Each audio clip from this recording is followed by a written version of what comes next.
Good morning friends. Today we are discussing about basic electronics, MSc basic electronics combinational circuit. So digital circuit is basically classified into two parts. One is the combinational circuit, another one is the sequential circuit. So combinational और sequential circuit के बीच में difference ये है कि combinational circuit का जो output होता है वो प्रेजेंट इनपुट के ऊपर डिपेंड करता है, व्हेयरएज सीक्वेंशियल सर्किट का जो आउटपुट होता है वो प्रेजेंट इनपुट के ऊपर भी डिपेंड करता है और प्रीवियस आउटपुट के ऊपर भी डिपेंड करता है।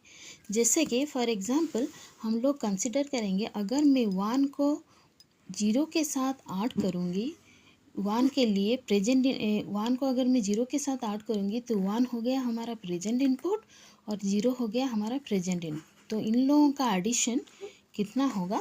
1 होगा। ये होगा हमारा प्रेजेंट आउटपुट।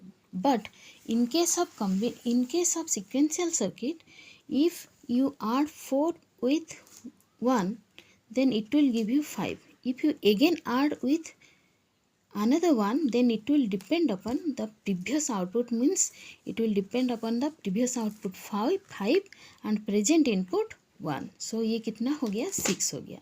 यही होता है basic difference between the sequential circuit और combinational circuit.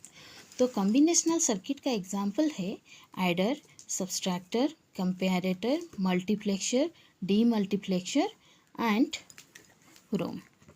But sequential circuit का डिफरेंस होता है, एग्जांपल होता है flip flop, counter and register.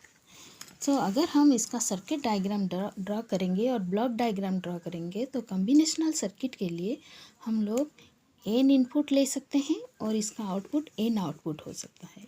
But अगर हम सीक्वेंशियल सर्किट का ब्लॉक डायग्राम ड्रा करेंगे तो सीक्वेंशियल सर्किट में क्या होता है, वही कॉम्बिनेशनल सर्किट होता है, लेकिन उसके साथ हम एक मेमोरी एलिमेंट ऐड करेंगे।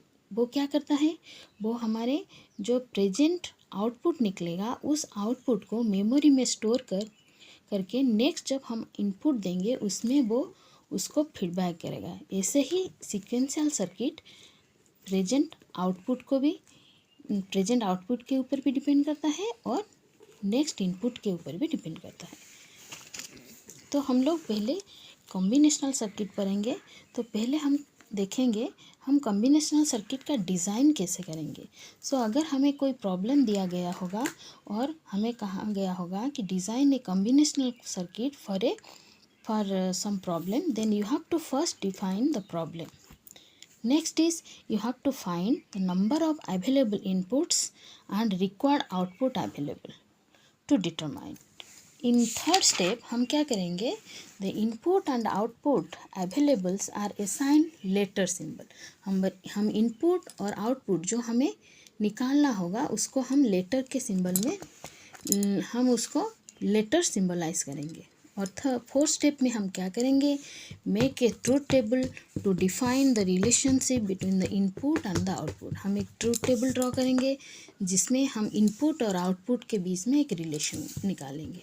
उसके बाद क्या करेंगे, हम फिफ्थ स्टेप में हम क्या करेंगे, गेट ए सिंप्लीफाइड बुलेट